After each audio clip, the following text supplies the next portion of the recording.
Chapter 1: Power Built on Silence.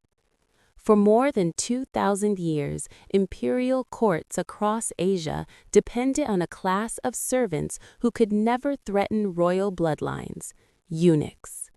Silenced by force and reshaped by authority, they became gatekeepers of palaces, caretakers of emperors, and controllers of secrets.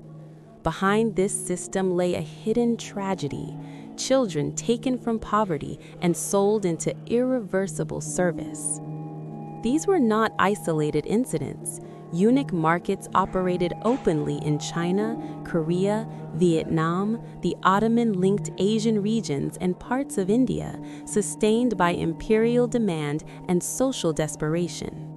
Chapter 2: Why Empires Needed Eunuchs. Rulers believed eunuchs were uniquely trustworthy. Unable to produce heirs, they were allowed into the most private spaces: royal living quarters, treasuries and archives, inner courts where women and heirs lived. In imperial China, eunuchs served as messengers between emperor and ministers. In the Ming and Qing dynasties, some rose to extraordinary power.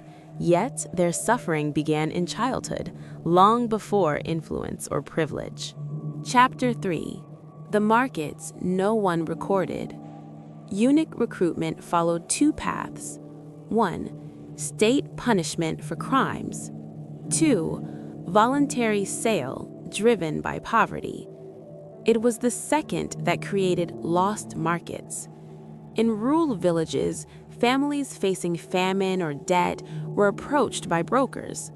A child, often between 7 and 12 years old, was sold with the promise of food, shelter, and future status. Many parents believed palace service meant survival.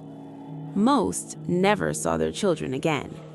These transactions were rarely written into official records, making them easy for history to erase.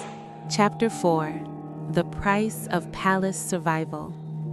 Once taken, children underwent permanent physical alteration, a life-altering act enforced by law. Survival was not guaranteed. Those who lived were registered as imperial property. They were trained to speak softly or not at all, walk without drawing attention, obey instantly. Silence became their survival skill. In the palace hierarchy, eunuchs ranked below officials but above servants, yet socially they belonged nowhere, cut off from family, lineage, and future descendants. Chapter 5: Childhood Without Identity. Eunuchs were denied normal adulthood. They could not marry legally, pass on family names, return to village life. Many adopted new names assigned by palace clerks, erasing their birth identities. Emotional bonds were discouraged. Loyalty to the emperor replaced family. Some eunuchs became fiercely powerful administrators. Others lived unnoticed, cleaning halls and guarding doors until death. All carried the same truth: their childhood was exchanged for imperial order. Chapter 6: Eunuchs Who Ruled Empires. History remembers a few names: Zhang He, the great Ming admiral; Wei Zhonghe, one of China's most feared political figures. These men commanded fleets and controlled governments, yet their rise does not erase the system that created them. Their power was the exception, not the rule. For every influential eunuch, tens of thousands lived and died anonymously. Chapter 7: The End of the Eunuch System. By the late 19th and early 20th centuries, modernization and reform ended eunuch recruitment. China abolished the system after the fall of the Qing dynasty, 1912.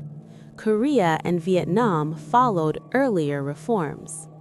Surviving eunuchs were left without support.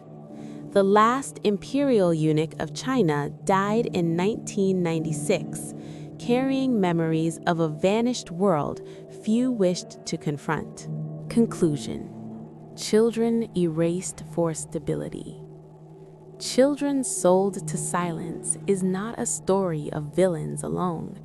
It is a story of systems that turned poverty into permission and power into permanence.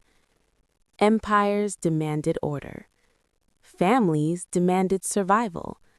Children paid the price. History remembers the emperors. It forgets the boys who made empire possible by never being allowed to speak.